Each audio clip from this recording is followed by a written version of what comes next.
Alors à présent, on va passer à une notion qui semble d'une simplicité et d'une trivialité crasse, c'est celle d'ensemble fini, un ensemble fini.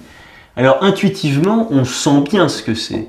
Vous voyez, si je prends ça, c'est un ensemble E qui contient, il y a un ensemble fini de nombres là. J'en ai 1, 2, 3, 4, 5, 6, parce qu'on va travailler sur des nombres ici.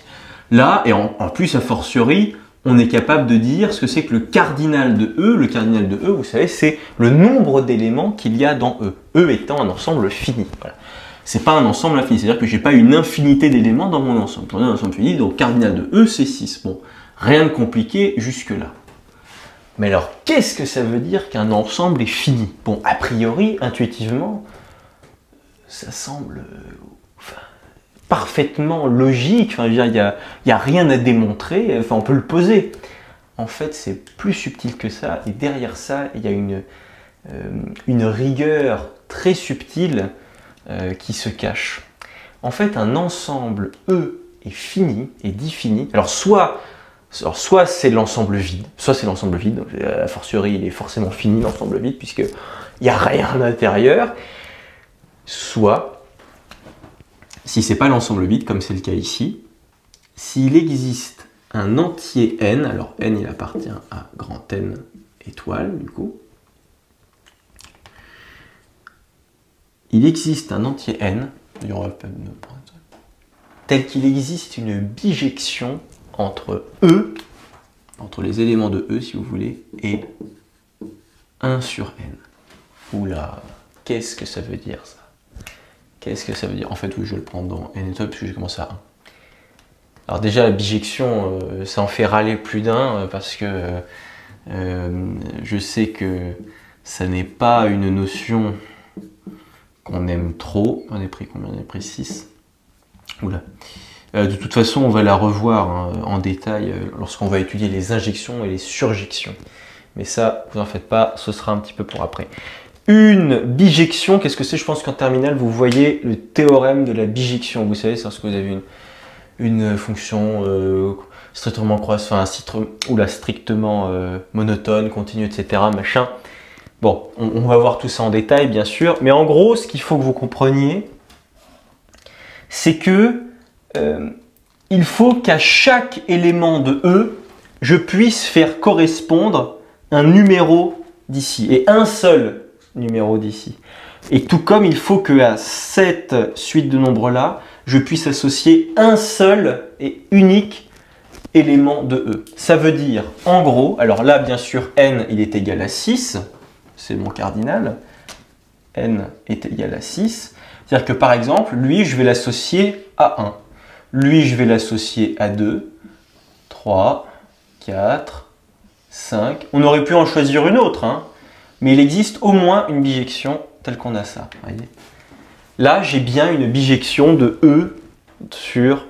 Alors, c'est pas grand N, c'est 1 sur N, et donc ici, c'est 1, 6. Là, vous voyez, on a établi... En gros, si vous voulez, c'est comme si vous vouliez numéroter les éléments de E. Lui, par exemple, ça va être le numéro 1. Lui, ça va être le numéro 2. Lui, ça va être le numéro 3. Lui, 4, 5, 6. Ça, c'est la définition d'un ensemble fini. C'est s'il existe un entier n, donc ici c'est 6, c'est le cardinal de E, tel qu'on peut établir une bijection, c'est-à-dire en gros un rapport, un lien, si vous voulez, entre E et cet ensemble, donc 1, 2, 3, 4, 5, 6, afin de numéroter, c'est comme si vous numérotiez vos éléments. C'est comme si, par exemple, ici, je ne sais pas, on avait des voitures, vous voyez, et ben elle, je vais dire, c'est la voiture numéro 1, elle, c'est la voiture numéro 2, numéro 3, numéro 4, etc. Ça veut dire que vous êtes capable, en gros, de numéroter vos voitures, enfin les éléments que vous avez dans eux. C'est ça la définition d'un ensemble fini. Voilà. Et c'est donc plus subtil, vous voyez, que simplement, c'est pas infini, donc voilà. En fait, c'est je peux les compter, et en fait, le fait de pouvoir les compter, c'est ça. Il existe une bijection de E sur cet élément-là. Mais de toute façon, on reviendra sur la notion de bijection après. Et là, maintenant, on va du coup passer à la notion d'ensemble dénombrable. Alors, un ensemble E est dénombrable. Alors déjà, E, il est forcément infini. C'est-à-dire qu'on n'est plus du tout dans le cas des ensembles finis de tout à l'heure, vous savez, où on avait E qui était fini, vous voyez, on avait, je sais plus, on avait 6 éléments et maintenant on va en faire 3 pour aller plus vite. Et on disait, alors E, il est fini si et seulement si je suis capable, en gros, de numéroter tous mes éléments de E grâce à ça. Mais là, on était avec un ensemble fini. Mais c'est la même logique qui se cache derrière la notion d'ensemble dénombrable. Alors bien sûr, mais sauf qu'on n'est plus du coup avec des ensembles finis, on avait des ensembles infinis. En gros, l'idée, mais qui est contenue dans le nom même, c'est en gros un ensemble dénombrable. C'est un ensemble où vous allez être capable de numéroter tous vos éléments. Il n'y aura pas de problème. Donc ça veut dire par exemple, donc j'ai un ensemble E, bon je ne peux pas le dessiner du coup, mais il est infini. Bon si vous voulez, en gros, il va ressembler à un tout petit peu à ça. Si vous voulez, je vais le faire déborder. Il va continuer comme ça jusqu'à l'infini. Voilà, ça c'est E. Super, mais il est infini, hein, il continue comme ça après le tableau, bien loin. Et l'idée, donc exactement comme ce qu'on avait vu juste avant pour les ensembles finis, c'est qu'on est capable d'établir une bijection entre E et N, grand N. Et alors c'est pas du tout,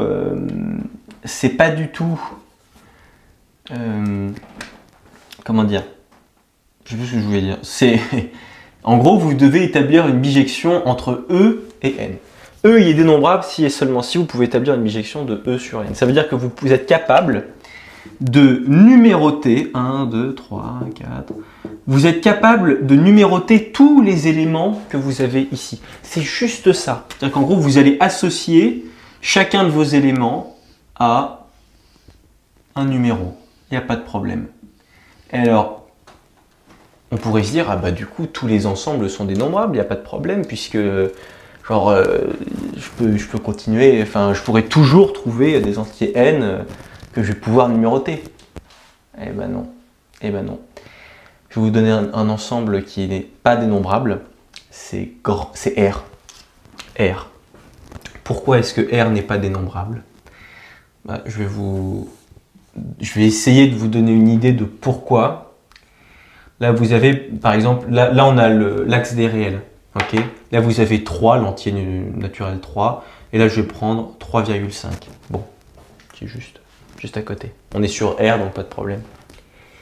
Eh bien, le problème, c'est que entre 3 et 3,5, j'ai une infinité de termes. Et peu importe l'écart, je peux prendre, là, vous voyez, là, je peux me mettre là. Je vais prendre 3,00000, tout ce que vous voulez, 0,1. Et bien même entre 3 et 3,0001, j'aurai encore une infinité de nombres. Ce qui est un petit peu compliqué, donc vous comprenez que on ne va pas pouvoir dénombrer les éléments de R. Il y en a, c'est pas possible. Alors bien sûr, on peut démontrer hein, que R n'est pas dénombrable. Je pense que c'est pas au programme de CS. Mais voilà, en gros, si vous voulez, un ensemble est dénombrable si vous pouvez compter simplement les éléments.